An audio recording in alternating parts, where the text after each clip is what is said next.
오늘은 이제 목장 리더들이 교육받는 마지막 날인데, 특별히 오늘은 그냥 간단하게 메시지를 여러분들에게 선포하려고 합니다. 여러분, 제가 오래전에 봤던 그 동영상 가운데 하나가 있는데, 그게 대단히 인상이 많이 남습니다. 왜냐하면 그분은 이제 목사님이셨는데 목회를 실패하셨습니다. 그래서 교회에서 장로님들과 대판 싸우고 나는 이제 목회 안 하겠다 그러고 작정을 하고 무작정 집을 나선 겁니다. 그리고 나서 이제 집을 떠나서 멀리 가는 중에 한밤중에 터득터득 걸어가는데 헤드라이트 불빛이 쫙 비치면서 차가 한 대 지나가는데, 그때 이분이 그 헤드라이트 불빛에 비춰지는 하나를 보고 완전히 사람이 새로워져 버립니다. 그게 뭔가 하면 헤드라이트 불빛이 쫙 비치는 그 아스팔트에 단단한 그거를 뚫고 올라와서 아주 멋지고 아름다운 그런 들꽃이 하나 쫙 피어 있는 거예요. 그러면서 자기 마음속에 성령님께서 이렇게 말씀하신 거예요. 내 사랑하는 종아, 내가 네를 안다. 저렇게 이름 없는 들풀도 내가 키우면서 저렇게 아름답게 만들지 않냐. 너는 저 들풀보다도 훨씬 귀하다. 그러니까 내가 너를 책임져 줄 테니까 아무 걱정하지 마. 이 말을 듣는 순간에 이분이 거기서 완전히 녹아져 버린 겁니다. 내 형편과 처지를 주님이 아시는구나. 그 용기를 얻고 돌아갑니다. 그리고 싸웠던 장로님들한테 진정으로 회개를 하고 미안하다 그러고 용서를 구하는 동안에 기적이 일어난 겁니다. 장로님들도 목사님 나가고 나서 가만히 생각해보니 성령 하나님이 역사하셔서 그들의 마음속에도 하나님이 찔림을 주셨습니다. 그래서 양쪽 다 역사를 해놓으니까 성령 하나님 안에서 하나 되는 역사가 일어났고요. 목사님은 더욱더 겸손하게 목회를 하면서 강원도 저기 탄광촌 근처에 있는 교회라고 보는데요. 거기서 큰 성공을 이루어냈습니다. 가만히 생각해 보면 그런 거예요. 하나님은 지금도 살아계셔서 이름 없는 들풀을 키우고 계십니다. 그래서 그 들풀 하나도 사명이 있어서 이 땅에 태어나고 이 땅에서 길러진 것이라면 저와 여러분들은 들풀보다 훨씬 귀하지 않습니까? 그러면 우리를 하나님께서 부르실 때는 분명한 이유와 목적이 있고 존재의 가치가 있겠죠. 아닙니까? 여러분은 대단히 존재의 이유와 가치가 있는 존재인 줄로 믿습니다. 여러분은 보통 존재가 아닌 거예요. 그래서 하나님께서 여러분을 이 땅에 보내셔서 예수님을 믿게 하시고 귀한 직분들을 여러분에게 주신 것 아닙니까? 목사와 장로라는 직분을 떠나서 한 목장교회의 지도자로 여러분을 세우신 것 아닙니까? 그럼 어떻습니까? 하나님께서 그 일을 그냥 막 던진 것은 아니라고 본다면 우리가 거기에 대한 해석들이 필요한 거예요. 하나님께서 이 직분을 나한테 주실 때는 그냥 주신 게 아니라면 이거는 정말 귀한 거다. 나의 말 한마디가 어떤 사람에게는 이름 없는 들풀을 통해서 전달하는 하나님의 메시지일 수 있다 싶으면 여러분들이 목장의 식구들에게 한마디 한마디 하는 그 자체가 대단히 능력 있고 의미 있는 메시지가 되는 겁니다. 그러니까 우리는 보통 사람들은 아니죠. 자, 오늘 읽은 이 성경 본문은 예수님께서 70명의 제자를 부른 이야기를 우리에게 들려주는데요. 여러분, 누가복음 9장에 보면 12명의 제자를 불러서 하나님께서 사명을 주시고 이제 10장에 오면 70명의 제자도로 확대됩니다. 그리고 그들에게 메시지를 주는데 12명에게 주는 거나 70명에게 주는 거나 메시지는 동일합니다.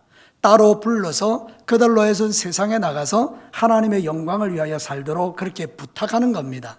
그렇다면 확대해서 오늘 이 시간에 말씀을 듣는 우리 진교교회 영적 리더들에게도 우리 성도들에게도 주님께서 따로 불러서 여러분을 존귀한 사람들로 만드시고 여러분에게도 귀한 사명을 주는 줄로 믿습니다. 사명을 감당하는 게 축복이란 말이죠. 여러분, 제가 오늘 설교를 들었는데 이찬수 목사님이 하신 설교를 들었거든요. 그분께서 이런 책을 하나 소개하더라고요. 여러분, 마지막에 남기는 25가지 후회에 대한 책이라는 거예요. 이 책의 내용이 뭔가 하면 사람들이 죽어갈 때에 한 1000명 정도를 조사해 봤더니 1000명의 이야기 중에 제일 중복되고 모든 사람이 죽어가면서 하는 이야기가 25개인데 그거를 쭉 요약해 놓은 겁니다. 평소에 고맙다 할 걸, 평소에 사랑한다 할 걸, 평소에 열심히 살 걸 이런 거예요. 후회를 담은 25가지. 우리도 가만히 생각해 보면 이제 죽을 거 아니에요. 그죠? 그럼 내가 죽기 전에 하나님 앞에 내가 뭘 하고 죽을까요? 하나님, 내가 그때 목장 리더를 맡았을 때 정말 하나님 앞에 내가 열심히 충성할 걸, 이런 후회를 우리가 남긴다면 그건 참 어리석은 후회겠죠.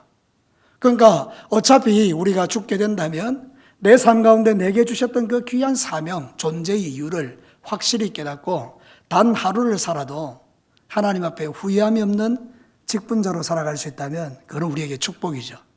원하는 것은 우리 모든 직분자들이, 우리 모든 성도들이 언젠가 주님이 나를 부르시는 죽음 앞에서 후회할 것을 남기지 않는 그런 종들이 되시기를 주의 이름으로 축복합니다. 이건 한번 솔직하게 여러분 자신에게 한번 물어보셔야 돼요. 저한테도. 제가 그 설교를 들으면서 나는 죽으면 뭐라고 남길까? 가만히 생각해 보니까 저한테도 후회할 일이 참 많은 거예요. 그러니까 후회하지 않고 오늘 내가 죽어도 하나님 앞에 주님, 내 힘을 다해서 주님을 위해서 살은 것 주님 아시지요? 내 영혼을 받아주십시오. 다 이루었다. 그리고 천국 갈 수 있는 이 은혜가 먼저 여러분과 저에게 있게 되기를 주의 이름으로 축복합니다. 자, 오늘 이 성경 본문을 가지고 세 가지 정도만 여러분에게 메시지를 선포합니다. 첫 번째는 이런 것입니다. 한번 읽어볼까요? 우리의 존재의 이유는 영혼을 추수하는 일에 있다. 자, 오늘 읽은 성경 본문에 그 이야기를 하죠. 주님께서 제자들 70명을 부르고 뭐라고 말하는 거면 추수할 것은 너무 많은데 누가 없다고요? 일꾼이 없다는 거예요. 그러니까 너희들은 기도해라. 추수할 일꾼을 보내달라고. 근데 사실은 이게 무슨 메시지인가 하면 네가 추수꾼이 되라 이런 뜻이에요. 우리가 하나님께 기도하겠죠. 하나님이 진교적에 죽어가는 수많은 사람이 있습니다. 하나님 추수할 거는 너무 많은데 일꾼이 부족합니다. 하나님 일꾼을 보내주세요. 이러면 성령님께서 이렇게 대답하는 거예요. 네가 일꾼이다. 왜 아무도 아무나 안 하십니까? 일꾼 안 하고 싶습니까? 네가 일꾼이다. 그렇죠. 바로 나보고 하시겠죠. 그럼 내가 뛰쳐나가서 추수하는 일꾼이 되면 되는 거잖아요. 그러면 하나님께서 지금 논을 많이 갖고 계시면서 우리한테 보내서 논에 가가지고 추수하라는 겁니까? 전혀 아닌 거 아시죠? 이 추수는 무슨 추수입니까? 영혼의 추수잖아요. 전도잖아요. 죽어가는 수많은 영혼을 보면서 네가 나가가지고 그 영혼 하나 데려오라. 그게 네 일이다 이러는 거잖아요. 여러분, 만약에 우리가 이 사명을 온전히 감당하지 못하면요, 우리는 어떤 존재가 되는가 하면 쓰레기가 되는 겁니다. 아주 심하게 이야기하면 쓰레기가 되는 겁니다. 여러분 한번 생각해 보시죠. 여러분들도 뭔가 이렇게 딱 가정에서 막 이렇게 여러 가지를 사들이지 않습니까? 근데 그게 제 역할을 하지 못하면 여러분 그거 다 어디다 버립니까? 어떻게 알았습니까? 쓰레기통에 버리죠. 왜 버립니까? 가치가 없으니까. 사명을 안 하니까. 주어진 역을 안 하니까. 그 비싼 돈 주고 사다 놨더니 그 역할을 안 하니까 쓰레기장에 버려버리죠. 여러분, 저와 여러분이 하나님 앞에서 그렇게 되면 되겠습니까? 하나님이 저와 여러분을 불러서 영적 리더로 세우시고 교회를 맡기시고 목장을 맡기시고 그렇게 주님을 섬기도록 했는데 우리가 그 사명 별로 시시하게 여기고 별로 중요하게 여기지 않고 그러면 주님이 보실 때 여러분은 이미 역할이 끝난 거잖아요. 여러분이 주신 사명을 이미 끝내버린 거잖아요. 그럼 여러분 더 이상 하나님 앞에 할 거 없잖아요. 그럼 여러분이 쓸모가 있습니까? 아무 쓸모 없는 거예요. 그럼 여러분이 가야 될 때가 쓰레기장이죠. 극단적으로 말하면 그렇단 말이죠. 이거는 정말 우리가 두려운 말씀으로 받아야 돼요. 여러분, 1달란트, 5달란트, 2달란트 받은 자에 대한 이야기를 할 때에 그 1달란트 받은 자를 이렇게 이야기하는 거예요. 마태복음 25장 29절에서 30절 보면 무릇 있는 자는 받아 풍족하게 되고 없는 자는 그 있는 것까지 빼앗기리라. 간단하게 말하면 사명자에게는 하나님이 더 많은 능력과 은사와 모든 것들을 기름 부어주지만 그 사명을 감당하지 않는 자는 있는 것도 빼앗기게 되죠. 틀림없는 사실이죠. 제가 만약에 목사로 부름을 받았는데 설교도 안 하고 기도도 안 하고 내 하고 싶은 대로 칠랄레 팔랄레 돌아다니면 하나님이 나를 쓸모없다 하시겠죠. 그럼 어떻게 되는가 하면 그 다음 말씀이 이런 거예요. 이 무익한 종을 뭐라고 하나죠? 주님 판단할 때 이 무익한 종이라는 거예요. 쓸모없는 종이라는 거예요. 제가 조금 전에 좀 극단적으로 얘기했던 쓰레기 같은 종이라는 거죠. 그러니까 이걸 바깥 어두운데 내버리라. 거기서 슬피울며 이를 갈미 있으리라. 성경이 우리에게 말하고 있는 것은 이거 아닙니까? 그러니까 여러분, 우리는 하나님 앞에서 좀 하나님을 두려워할 줄 알아야 돼요. 하나님을 좀 경외할 줄 알아야 돼요. 내게 주신 이 사명이 얼마나 존귀한 것인가를 깨달아야 된다 이 말입니다. 여러분 그렇지 않습니까? 우리가 살아가면서 정말 필요한 게 뭔가 하면 우리는 사명자로 부름을 받았다는 거예요. 따로 세웠다니까요, 하나님이. 여러분, 이스라엘에 그 당시에 얼마나 많은 사람이 살게요? 여러분, 이스라엘 인구가 그 당시에 볼 때 200만 명이 넘는다고 우리가 생각해 보십시다. 그 200만 명이 넘는 인구 중에 70명을 따로 세운 거예요. 얼마나 존귀합니까? 여러분, 이 세상에 수많은 죽어가는 사람 중에 여러분을 하나님의 자녀로 부르신 줄로 믿습니다. 그 가운데 여러분을 목사로, 장로로, 권사로, 집사로, 안수집사로 불러주신 거 아닙니까? 거기다 또 그 가운데서 여러분을 목장의 지도자로 세우신 거 아닙니까? 이거는 하나님께서 여러분에게 엄청난 사명을 주신 거죠. 우리 이걸 존귀하게 여길 줄 알아야 되죠. 그러면 하나님 앞에 어떻게 살아야 됩니까? 내가 사명자로서 영혼을 추수하는 일을 위해서 달려가야 된다. 어깨에 힘주고 직분을 자랑하고 내가 낸데 이러는 게 아니라 우리를 부르신 이유와 목적이 딱 한 가지예요. 영혼을 구원하라는 거죠. 우리는 목장이든지 교회든지 내 삶의 현장이든지 내 직장이든지 내 사업이든지 모든 것에 있어서 핵심은 추수하는 겁니다. 지금 마지막 때죠. 여러분 밭이 휘어져 추수할 때가 됐죠. 그럼 저와 여러분에게 주신 사명은 뭐죠? 가서 뭐 하라는 거죠? 추수하라는 거예요. 나이 상관없어요. 신학년도 상관없어요. 직분 상관없어요. 우리에게 일단 하나님이 불러서 우리에게 맡겨주신 건 뭔가 하면 가서 추수하라는 거예요. 근데 그 가운데 특별히 목자로 부르시고 부목자로 부르시고 권찰로 부르시고 장로, 권사, 집사, 한수집사로 불러가지고 이 일을 하게 하는 것은 우리를 추수꾼이 되게 하려고 한 것이라고 성경은 말하지 않습니까? 이제 여러분을 통해서 많은 추수가 일어나게 되기를 주의 이름으로 축복합니다. 이 사명에 대한 재무장이 필요한 거예요. 재무장이. 여러분 우리는 지난 코로나 3년 동안에 충분히 쉬었어요. 이제 영적으로 재무장돼야 될 때예요. 아무리 생각해봐도 재무장돼야 될 때예요. 지금 여러분이 걸어가는 그 걸음에 하나님께서 여러분을 다시 한번 일깨우신 이유는 뭔가 하면 여러분을 쓸모있는 존재로, 가치로운 존재로, 사명자로 다시 세우기를 원하시는 겁니다. 여러분 하나님께서 여러분을 부르신 게 기분 나쁩니까?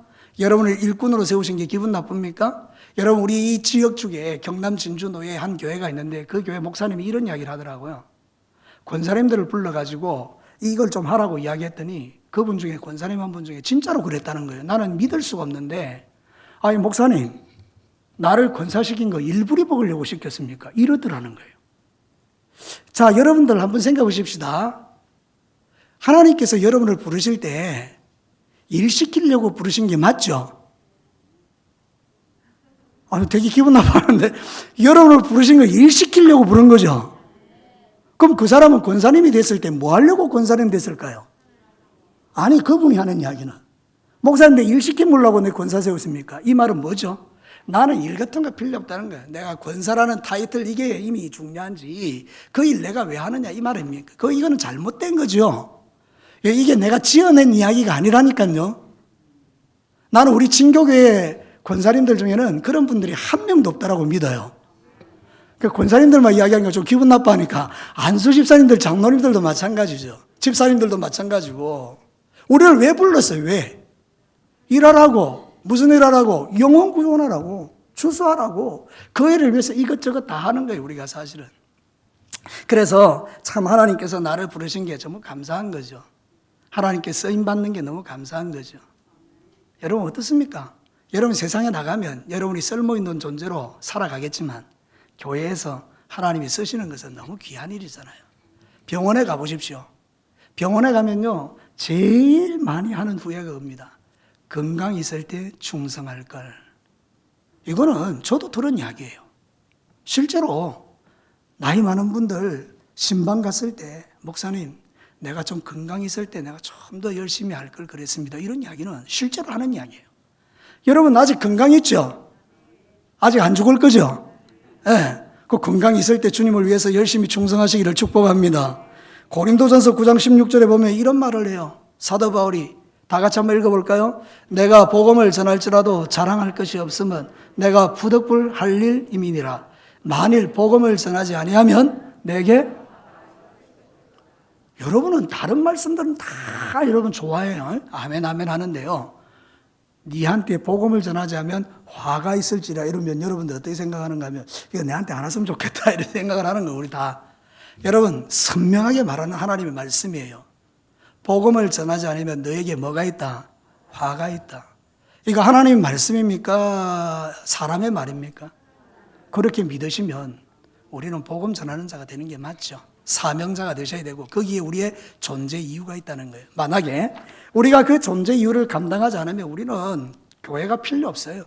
진교교회가 뭐하러 필요합니까? 진교교회가 하나님 왜 이 진교 땅에다 진교교회를 세웠을까요? 한상도 목사님을 보내셔서 그렇게 고생하면서 이 땅에다가 하나님 나라 교회를 세웠을까요? 이유는 한 가지입니다. 이 땅에 죽어가는 사람 구원하라고. 그래서 우리가 구원받은 거예요. 여러분들에게 동일하게 말하죠. 너희가 이 진교교회를 유지하는 이유는 너희들을 통해서 남아있는 사람들을 구원하라고. 여러분 진교 땅 인구가 많이 줄었죠. 6천 명 가까이 된다 그래도 여러분 10%면 몇 명입니까? 600명입니다. 그렇지 않습니까? 복음화율이 20%가 되면요 1200명이에요. 그럼 아직도 이 땅에 죽어가는 사람들 중에 구원받을 사람이 많습니까? 적습니까? 그렇습니다.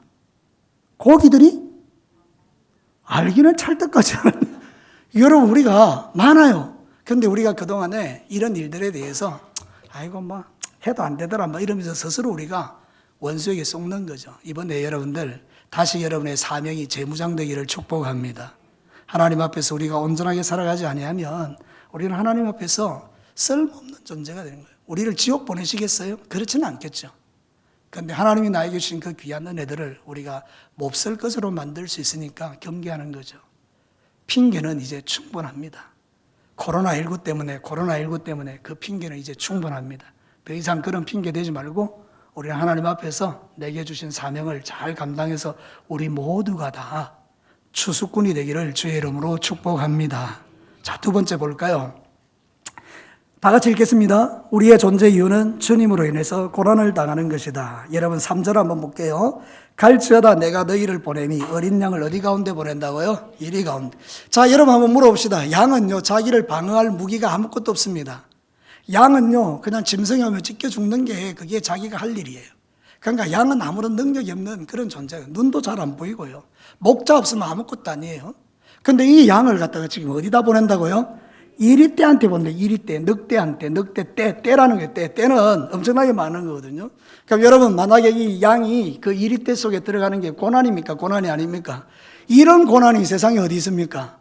아니 목자 밑에 편안하게 있는 양을 갖다가 이리떼로 보내놓으면 그 이리떼들이 가만히 있겠습니까? 물어뜯지. 그러면 그 물어뜯기는 게 고난이잖아요. 우리가 신앙생활 할 때 나에게 하나님이 사명을 주신 이유는 뭔가 하면 여러분들이 세상에 나가서 편안하게 신앙생활 조용하게 신앙생활 아무것도 안 하고 나 건들지도 마라 그냥 나 예수 믿고 이대로 살다 죽을래 이러려고 저와 여러분에게 사명 주셨다면 그건 하나님이 이상하신 분이에요. 오늘 성경에 70명을 불러놓고 뭐라고 말하는가 하면 너희들을 내가 이리떼 가운데 보내는 것 같다. 그 말은 뭔가 하면 여러분 네가 받아야 될 고난이 있다 이런 뜻입니다. 예수 믿는 것 자체가 고난입니다. 근데 여러분 우리가 쉽게 생각해서 그냥 예수 믿고 편안하려고 하는 것은 잘못된 복음입니다. 여러분 세상은요 신을 믿는 이유가 있습니다. 그게 뭔가 내 편하자고 신을 믿는 거예요. 이 신을 믿으면 이 신이 나한테 평안을 줘야 돼요. 평안을. 근데 그 신이 평안을 안 주면 바꿔버리는 겁니다. 아이 못 믿겠네. 다른 신 찾는 거예요. 근데 여러분 하나님께서 저와 여러분을 부르신 거는 우리로 하여금 예수 믿고 구원받아서 편안하게 걱정 없이 편안하게 살다가 죽으라고 부른 게 아니라니까요. 저와 여러분은 예수님을 믿는 순간부터 우리는 이리떼에게 보내진 양떼와 같은 존재가 되는 양 같은 존재가 되는 거예요. 그러니까 여러분 주님을 위하여 기꺼이 고난을 감당하는 게 그게 진짜 신앙인이라니까요. 진짜 예수쟁이가 누구냐? 주님의 나라를 위해서 뭐 받는 거? 고난받는 것을 즐거워하는 거예요. 예수님 때문에 핍박받는 것을 기뻐하는 거예요. 여러분 이런 말씀을 좀 크게 아멘 한번 해보십시오. 여러분들이 하나님 나라의 복을 받는 것도 중요한 일이지만 진짜 하나님이 여러분을 불러가지고 여러분들에게 하고 싶은 일이 뭔가 하면 여러분을 이리떼 가운데 보내는 거라니까요. 뭐 하라고요? 그 이리떼 가운데 가서 하나님 나라, 하나님의 복음을 전가하라고. 그래서 여러분 노르웨이 있잖아요. 노르웨이가 지금 엄청 잘 사는 나라죠. 그죠?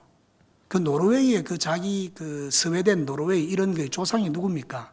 바이킹입니다. 바이킹이 뭐죠? 해적입니다. 그런 늑대들이 없습니다. 그런 이리떼들이 없습니다. 근데 그 나라가 지금 예수님을 믿는 나라가 됐죠. 누가 거기 가서 죽었을까요? 선교사님들요. 예수님을 믿는 양이요. 거기 들어가가지고 이리들에게 찢겨 죽은 거예요. 고난 받으신 거예요. 그리고 난 다음에 한 사람씩 두 사람씩 예수를 믿어서 그 나라가 하나님 나라가 된 거예요. 믿으시면 아멘입니다. 유럽이 다 그렇습니다. 영국도 그렇고요. 해적의 나라입니다. 해적의 나라. 그런데 예수 믿는 한 사람 들어가니까 그 사람이 찢겨 죽으면서 흘린 그 피가 예수의 또 피가 그 땅을 바꾸는 거죠. 자, 그럼 우리는 지금 왜 전도하지 않느냐? 왜 우리가 그 존재 이유를 까먹었느냐? 핍박받기 싫어서 그래요. 고난받기 싫어서 그래요. 욕먹기 싫어서 그래요. 그렇지만 우리는 이 복음의 능력을 다시 회복해야 됩니다. 우리는 편하자고 예수 믿는 사람 아닙니다. 우리는 고난받기 위해서 예수님을 믿는 겁니다. 디모데후서 2장 1절과 3절에 그렇게 말합니다. 다 같이 한번 읽어볼까요? 내 아들아, 그러므로 너는 그리스도 예수 안에 있는 은혜 가운데 강하고 또 네가 많은 증인 앞에 내게 들은 바를 충성된 사람들에게 부탁하라. 그들이 또 다른 사람을 가르칠 수 있으리라. 너는 그리스도 예수의 좋은 병사로 나와 함께 고난을 받으라. 아니, 우리에게 복을 주시면 좋은데 성경이 뭐라고 말하는 거예요? 너는 나와 함께 예수의 좋은 군인이 되어서 나와 함께 뭘 받자? 고난을 받자라는 거예요. 베드로가 지금 누구한테 이야기해요? 디모데한테. 너 나와 함께 고난받자. 이게 바로 하나님의 뜻이다. 사랑하는 성도 여러분, 우리는 고난받는 거 별로 안 좋아합니다. 새벽을 깨우는 것도 고난받는 거고 공적 예배에 나오는 것도 고난받는 거고 이래 생각하는 거예요. 여러분, 하나님 앞에 나와 기도하고 예배하는 게 고난입니까? 어때? 언제부터 우리가 정말 이게 고난이 됐습니까? 여러분, 우리 정말 하나님 앞에 가만히 한번 생각해 보면 내 신앙이 그냥 밑바닥에 떨어져 있다는 걸 깨달을 때가 있어요. 아, 언제부터 이게 고난이 됐는가? 언제부터 이게 나에게 힘든 일이 됐는가? 어느 순간부터 내가 이렇게 영적으로 타락했단 말인가? 그리고 언제부터 내가 이렇게 무능력해졌단 말인가? 그런 고민이 저에게, 여러분들에게 있다는 게 정상이에요. 그게 없다 그러면 지금 우리가 어디로 가고 있는가요? 사랑하는 성도 여러분, 기본도 안 하는 우리의 삶. 헌법에도 정해져 있고 우리가 성경에도 정해져 있고 하나님 나라에 다 그렇게 정해져 있는 기본도 안 하는 삶. 근데 나는 하나님 앞에서 목사다, 장로다, 권사다, 안수집사다, 집사다 이러고 있으면 이거는 아닌 거잖아요. 그죠? 그러니까 여러분, 우리는 신앙생활 할 때 적어도 여러분이 주님의 부름받은 양이라면 1위 가운데 들어가는 고난, 그게 우리에게 필요하다는 걸 지금 말하는 거잖아요. 여러분, 주님과 함께 고난받는 거 두려워하지 않게 되기를 축복합니다. 여러분, 마가복음 8장 34절에서 35절은 뭐라고 말합니까? 무리와 제자들을 불러 이르되 누구든지 나를 따라오려거든 자기를 부인하고 자기 십자가를 지고 나를 따를 것이니라. 누구든지 자기 목숨을 구원하고자 하면 잃을 것이고 누구든지 나와 복음을 위하여 자기 목숨을 잃으면 구원하리라. 이런 주석의 보석 같은 말씀이 있어도 우리는 이 말씀을 외면할 때가 있습니다. 자기 부인이 안 돼서, 내 십자가가 너무 힘들다고 여겨져서. 근데 여러분, 주님께서 저와 여러분에게 말씀하십니다. 네가 지고 가는 십자가 감당할 수 있는 십자가다. 감당 못할 시험을 주신 적이 없으니까. 하나님은 우리를 긍휼히 여기서요, 감당 못할 시험 주신 적이 없어요. 우리 집에 쌀이 있어요. 20kg짜리. 근데 우리 외손녀가 우리 집에 왔어요. 그래서 내가 외손녀가 이제 뻘뻘 기다리는데 네 가가지고 저 20kg짜리 짐 지고 와 이러면 손녀가 그 가서 지고 올 수 있습니까? 안 되죠. 그럼 찬영이가 오면요, 저 20kg 저 뒤에 창고에 갖다 놔 이러면 어떻습니까? 갖다 놓겠죠. 자, 그럼 우리가 하나님이 우리를 보실 때도 그렇지 않겠습니까? 감당할 수 있는 것을 맡기시는 거죠. 자기 십자가 이거요, 어렵고 힘든 것 같지만 감당할 수 있기 때문에 주신 것 아닙니까? 자, 여러분 진짜 한번 오후 예배 때 한번 심각하게 한번 고민하면서 이 말씀 한번 들어보십시다. 여러분, 여러분에게 맡겨놓은 이 십자가 여러분이 감당할 수 있습니까? 없습니까? 대답이 왜 그렇습니까? 감당할 수 있습니까? 없습니까? 여러분들 진짜 하나님이 보실 때 이 말 혹시 하면 하나님이 더 큰 거 줄까 봐 걱정돼서 그러십니까? 여러분, 감당할 수 있는 것만 주신다니까요. 목장의 지도자들이 이게 떠주는 밥만 먹고 있으면 그건 아닌 거예요. 우리는 이제 떠주는 밥을 먹는 존재가 아닙니다. 여러분은 목사가 하라 그래서 하고 하지 말라 그래서 안 하고 그런 존재가 아니라는 거예요. 목장의 지도자 정도 된다면 스스로 할 수 있는 사람들이라는 뜻이에요. 아닙니까? 여러분들에게 목사가 이래라 저래라 뭐 해라 이래서 여러분이 하기 싫은데 억지로 막 이렇게 하는 그런 어떤 리더십이라 그러면 그거는 리더십이 잘못된 거죠. 여러분들 정도 되면 하나님이 이미 여러분을 따로 세워서 불러서 그 일을 주셨기 때문에 감당할 능력도 주시고요, 또 여러분들이 그 일을 스스로 할 수 있는 힘도 이미 주신 거예요. 그러니까 제발 여러분 원수 마귀에게 속지 말고 맡겨진 사명을 정말 잘 감당하셔서 진짜 오늘 죽을지도 모르잖아요. 저는요, 요즘 생각하는 게 그렇습니다. 아, 내가 오늘 죽을 수도 있고 내일 죽을 수도 있겠구나. 그 생각하는 거예요. 사람이 장담할 수 있습니까? 그러면 내가 오늘 죽을 때 내 삶에 대한 하나님의 이력이 있을 텐데 내가 주님 앞에 후회할 만한 걸 남기면 안 되겠다. 이런 생각 다 하고 사시잖아요. 그죠? 여러분, 내가 예언하는데 여러분 죽습니다. 분명히 예언하는데 여러분 죽습니다. 그럼 여러분 죽으면 하나님 만납니다. 하나님 만나면 주님이 우리가 살아왔던 삶에 대해서 착하고 충성된 종이라 이렇게 말하십니다. 그 소리 듣기까지 여러분에게 주어진 십자가 잘 감당하고 살아가시기를 축복합니다. 우리는 이리때 가운데 가서 생존하는 존재예요. 네. 편안한 데서 사는 게 아니고 이리때 가운데 가서 존재한다니까. 마지막 세 번째입니다. 같이 한번 읽어볼까요? 우리의 존재 이유는 하나님 나라를 세우는 것이다. 자, 여러분들 11절 말씀 읽지는 않았는데 오늘 성경은 10절부터 16절까지 다 읽어야 되는데 11절을 한번 보도록 하시겠습니다. 너희 동네에서 우리 발에 묻은 먼지도 너희에게서 떨어버리라. 그러나 하나님 나라가 가까이 온 줄을 알라 하라. 우리가 나가서 선포해야 되는 건 간단해요. 하나님 나라. 하나님 나라가 뭐죠? 하나님의 통치와 다스림이 있는 나라. 그 나라는 모든 질병과 모든 두려움이 떠나가고 원수마귀의 역사가 떠나가는 나라. 여러분 정말 좋은 나라 아닙니까? 우리가 신앙의 삶을 살 때 하나님 믿기 때문에 그분이 주시는 능력으로 세상의 모든 어둠의 권세를 이기고 승리하는 나라가 하나님 나라가 아닙니까? 여러분 하나님 나라가 우리에게 임하면 병이 나을 줄로 믿습니다. 하나님 나라가 임하면 예수 이름 때문에 원수가 떠나가는 줄로 믿어요. 우리가 하나님 나라가 되면 내가 빛 가운데 거하게 될 줄로 믿습니다. 내가 하나님 나라에 들어가면 하나님께서 내 안에 있는 원망과 불평을 싹 바꾸어서 감사와 찬양으로 바꿔내실 줄로 믿습니다. 여러분 그게 하나님 나라 아닙니까? 우리가 하나님 나라가 아닐 때는요, 원수가 생각 주는 거 다 받아들이고 그냥 원수가 주는 거 다 가지고 살아갔지 않습니까? 어둠 가운데 헤매고 살았지 않습니까?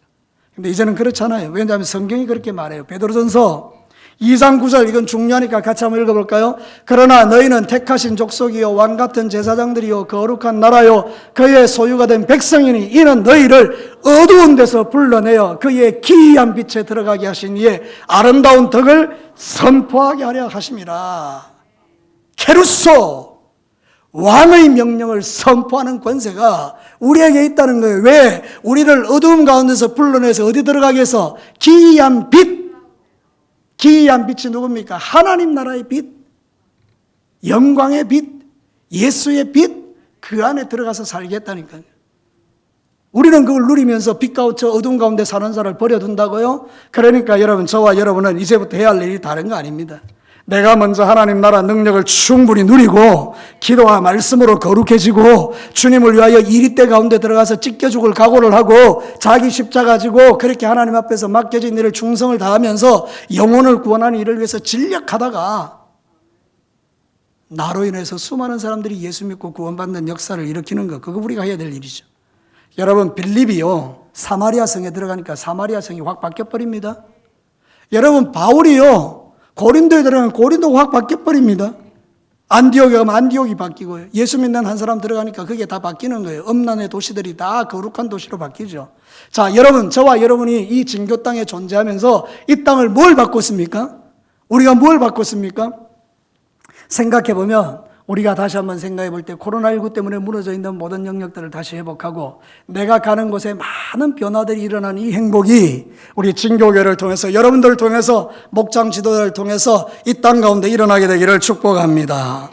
누가복음 9장 1절 2절 불렀다 그랬죠. 12제자 뭐라고 합니까? 불러가지고 같이 한번 읽어볼까요? 예수께서 12제자를 불러 모으사 모든 귀신을 제어하며 병을 고치는 능력과 권위를 주시고 하나님 나라를 전파하며 앓는 자를 고치게 하려고 내보내셨다고 했어요. 자, 우리가 가는 곳마다 역사가 일어나는 게 돼 있는 거죠. 왜? 우리 하나님 나라니까. 여러분이 하나님 나라인 줄로 믿습니다. 그러니까 여러분 신앙생활 할 때에 막 원수에게 묶여가지고 어둠에 묶여가지고 막 그래가지고 원수가 주는 생각들을 묵상하면서 두고 보자 이러고 살면 우리는 소망이 없는 거예요. 여러분의 마음속에 뭐가 가득해야 돼요? 하나님 나라. 하나님 나라는 어둠이 떠나고 빛이 가득하니까 여러분을 통해서 놀라운 하나님의 나라가, 하나님의 역사가 나타나는 것 당연하겠죠? 자, 여러분 오늘부터 생각해 보십시다. 자, 내가 지금 예수 믿고 있는데 지금 내가 잘 가고 있는가? 이제 이거 우리 생각해 보는 거죠. 저는 분명히 여러분에게 말씀드립니다. 여러분들이 예수 그리스도를 믿기 때문에 지옥에 안 갑니다. 지옥은 나와 상관없습니다. 지옥 갈 걱정은 여러분의 걱정이 아닙니다. 우리의 걱정은 뭔가 하면 이런 놀라운 은혜를 나에게 주셨는데 내가 그 받은 은혜에 합당한 삶을 살고 있는가? 이거 우리가 고민하는 거예요. 내가 목사가 됐는데 목사로서 내가 맡겨준 이 교회를 어떻게 지금 끌고 가고 있는가? 그게 나는 늘 고민이고요. 여러분들은 여러분들대로 고민하는 겁니다. 나를 장로로 불렀는데, 나를 권사로 불렀는데, 안수집사로 불렀는데, 나를 집사로 불렀는데 그 영광스러운 직분을 나한테 맡겨주시고 난 이후에 내가 그 타이틀 가지고 어깨 힘주고 돌아다니는 것을 주께서 보고 싶어 하시느냐? 그게 아니잖아요. 우리는 그거 다 알아요. 그러니까 여러분들은 이제 내게 주신 그 직분 가지고 하나님 앞에 이런 맡겨준 일들을 하나씩 하나씩 감당하다 보면 우리는 하나님 나라를 이루는 자가 되는데요. 두 가지를 하셔야 됩니다. 첫 번째는 뭔가 하면 하나님만 신뢰하셔야 됩니다. 왜냐하면 오늘 성경이 이렇게 말해요. 4절에 보면 전대나 배낭이나 신발을 가지지 말며 길에서 아무에게나 문안하지 말고 이러죠. 여러분 전대나 그 다음에 신발, 배낭이 중요한 겁니다. 여행 갈 때 이거 없으면 죽습니다.